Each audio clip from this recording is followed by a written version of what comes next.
bertingkat, meningkat, mengalami peningkatan dalam perkenanan Tuhan. Bapak Ibu Saudara, kita sepakat bahwa tanpa perkenanan Tuhan, gereja kita tidak ada apa-apanya di hadapan Tuhan. Tanpa perkenanan Tuhan, pelayanan kita akan ditolak oleh Tuhan.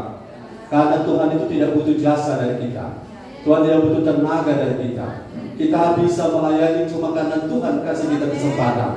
Sebab Tuhan bisa segalanya. Apa yang Tuhan tidak bisa, ya? Yang Tuhan tidak bisa mungkin memuji dirinya sendiri. Tapi kalau dia suka puji dirinya sendiri, siapa yang larang? Haleluya. Nah, Allah dapat melakukan segala sesuatu. Sehingga ketika Ia mempercayakan sesuatu pada saya, pada kita, itu adalah sebuah anugerah, sebuah kesempatan. Jadi bagaimana kita boleh meningkat dalam God's favor, dalam perkenanan Tuhan? Saudara, mari kita sepakati dulu satu hal.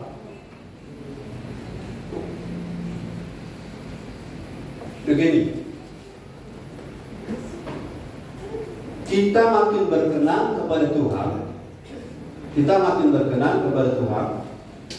Saya tanya, saudara bantu saya, itu tugas Tuhan atau tugas kita? Kita. Loh, yang sudah tahu dia dulu, yang masih bingung mungkin tolong saudara berpikir. Karena fides coherens intellectum, iman akan selalu berusaha untuk mengerti. Kalau kita tidak berusaha mengerti, kita akan seperti itu levelnya. Akan bertahun-tahun sudah boleh jadi pengajar, tapi karena tidak mau upgrade level dari pikiran kita, tidak akan dibodohi oleh saudara orang-orang yang bertopengkan pelayanan, tetapi tujuannya bukan Kristus. Kita akan mudah ditipu, ya. Di mana kita tadi? Tugas kita. Ya. Tugas kita atau Tuhan. Iya, pokoknya kita ada bingung ada di mana. Ya. Perkenanan Tuhan. Ya, yang saya maksud, yang saya tanya betul perkenanan begini. Oh iya, betul itu.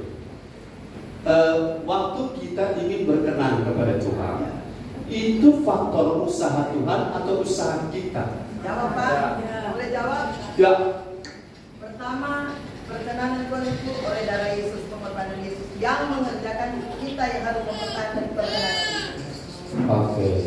Jadi kemarin kan sudah ikuti pelajaran kemarin. Jadi begini, untuk masuk surga tidak ada bagian dari kita. Tidak ada sumbangan dari saudara. Saudara membeli 10 lampa tidak berguna untuk Tuhan. Karena Tuhan tidak makan lampa. Jadi bedakan ketika saudara mau masuk surga, tidak ada andil apapun sehingga saudara bisa jadi anak Allah. Cuma saudara respon. Tapi untuk mengadakan itu, saya sudah ulang-ulang itu benar. Penyediaan keselamatan tidak ada andil dari saudara dan saya. Setuju? Penyediaan jalan tidak ada andil dari kita. Tapi sesudah kita ada di jalan keselamatan, untuk kita berkenan kepada Tuhan, jadi kita pisah kamarnya. Kita sudah ada di kamar, sudah selamat. Tapi bagaimana meningkatkan perkenanan? Oke. Meningkatkan perkenanan itu bagian siapa? Bagian kita mengerjakan. Yes. Sudah lama kita sepakat bagian kita. Kalau kita tidak berusaha untuk berkenan, sudah itu yang akan menjadi ukuran yang kau pakai untuk mengukur kepadamu. Engkau akan diukurkan menurut ukuran yang kau pakai mengukur dirimu. Dan engkau tidak bisa mengatakan, Tuhan, mengapa saya begini? Tuhan bilang, Tuhan itu maha kasih. Tetapi untuk mengalami Tuhan lebih daripada sekedar selamat, itu Tuhan sudah kasih hukum-hukum, ketetapan-ketetapan. Dan ketetapan-ketetapan ini, kalau kita melakukan sesuatu yang buruk, bukan Allah benci kita, tetapi karena kita yang tabrak ketetapan-ketetapan ini. Setuju dengan saya, katakan amin. Kalau saudara terobos lampu merah lantas mobil dari sisi yang lain tabrak saudara, saudara tidak boleh bilang begini, kenapa Tuhan biarkan saya mengalami pergumulan seperti ini?